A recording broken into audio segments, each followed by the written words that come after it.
Signature art சேனலுக்கு உங்களை அன்போடு வரவேற்கின்றேன். இன்றைக்கி நம்ம இந்த வீடியோவில் என்ன பார்க்க போகிறோம் அப்படின்னா 8/8/2025 வெள்ளிக்கிழமை. அந்த நாள் மிக மிக முக்கியமான ஒரு திருநாள் என்று சொல்லலாம். அந்த நாளில் நாம் என்ன செய்யணும் அப்படின்னு கேட்டால், அன்று வெள்ளிக்கிழமையாக இருப்பதினால் நாம் பூஜை செய்வோம். வாரம் தவறாமல் வெள்ளிக்கிழமை என்றாலே பூஜை செய்யும் நாளாகும், கோவில்களுக்கு செல்லும் நாளாகும். அன்று பௌர்ணமியும் வருகின்றது, வெள்ளிக்கிழமையும் வருகின்றது, வரலட்சுமி நோன்பும் வருகின்றது. முக்கியமாக அபிஜித் முகூர்த்த நிமிடங்கள், அது நிறைய நிமிடங்கள் இருக்காது. அந்த அபிஜித் முகூர்த்தம் திருவோண நட்சத்திரமும் உத்திராட நட்சத்திரமும் இணையும் ஒரு நிமிடங்களாகும். அந்த முக்கியமான நாளும் அன்று வருகின்றது. இத்தனை நல்ல நாளையும் சுமந்து வரும் அந்த வெள்ளிக்கிழமை மிக மிக முக்கியமான அந்த நாள். இப்படி இதற்கும் மேலாக அந்த எண் 8 என்பது உங்களுக்கே உலகம் அறிந்த ஒரு உண்மை. அந்த 8 நம்பரோட எவ்வளவு சக்தி மிகுந்தது அப்படின்னு, அது 8வது நாளாகவும் 8வது மாதமாகவும் இருப்பதினால் அந்த நாளை நாம் கொண்டாடுவோம். உங்களால் என்ன முடிகின்றதோ அதனை எவ்வளவு முடியுமோ தானம் செய்யலாம். அது உணவாக இருந்தால் மிக மிக நல்லது. ஏனென்றால் அன்று பௌர்ணமி நாளாகும். பௌர்ணமி அமாவாசை என்றாலே முன்னோர்களுக்காக நாம் செய்யும் அற்புத நாளாகும்.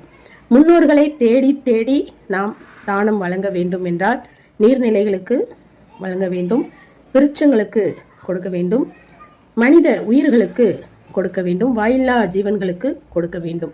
இப்படியெல்லாம் கொடுக்கும்போது அதில் முன்னோர்கள் நாம் அன்பாக கொடுக்கும் அந்த உணவை வாங்கி கொண்டு செல்வார்கள். அவர்கள் சந்தோஷமாக வாங்கும் பொழுது மனிதர்களுடைய கஷ்டங்கள் வெகுவாக குறைய ஆரம்பிக்கும். இப்படியாக நாம் அன்று இட்லி போன்ற பதார்த்தங்கள், வெண்பொங்கல், தயிர் சாதம், இப்படி வெள்ளை நிறமான பால் பாயாசம், நிறைய இந்த மாதிரி வெள்ளை கலரில் இருக்கும் அனைத்து உணவுகளும் தானமாக கொடுக்கலாம்.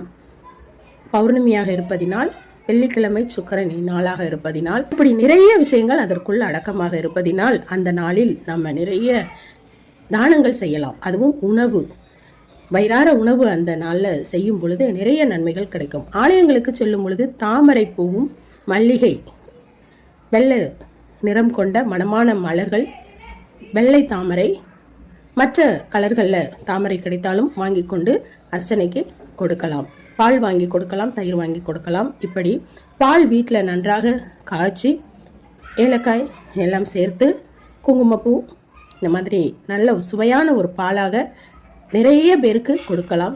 தயிரை மோராக்கி மோர் கொடுக்கலாம், தண்ணீர் நிறைய கொடுக்கலாம். இப்படி தானங்கள் நிறைய அந்த நாளில் கொடுக்கலாம். பூஜை முறைகள் வெகு சிறப்பாக மனதிற்கு ஏற்றபடி, பொருளாதாரத்திற்கு ஏற்றபடி செய்து கொள்ளலாம். இந்த முறையெல்லாம் வழக்கமாகவும் செய்து கொள்ள முடிந்தாலும், முக்கியமாக அன்று இளநீர் ஒரு 3 பேருக்கு இளநீர் கண் திறந்து வாங்கி கொடுக்க வேண்டும். இது ரொம்ப விசேஷமாக இருக்கும். யாருக்கு வாங்கி கொடுக்காவிட்டாலும் ஆலயத்திற்கு வாங்கி கொடுத்தாலும் மிகச்சிறந்த பலன்களை உங்களுக்கு கொடுக்கும். இப்படியாக பல நல்ல விஷயங்களை கொண்ட அந்த திருநாளில் நீங்கள் இன்னொரு விஷயமும் செய்து கொள்ள வேண்டும். அது என்ன அப்படின்னா, வெள்ளி காயின் உங்களால் முடிந்த அளவு 1 கிராம் 2 கிராம் இந்த அளவில் நீங்கள் வாங்கி கொடுத்தாலும் பெரும் செல்வம் உங்களை சேரும் அப்படிங்கிற விஷயத்தை தான் இன்றைக்கி நம்ம பார்த்தோம். இந்த வீடியோ உங்களுக்கு பிடிச்சிருக்கும் நம்புகிறேன். இன்னும் ஒரு வீடியோவில் நான் உங்களை சந்திக்கிறேன். தேங்க்யூ.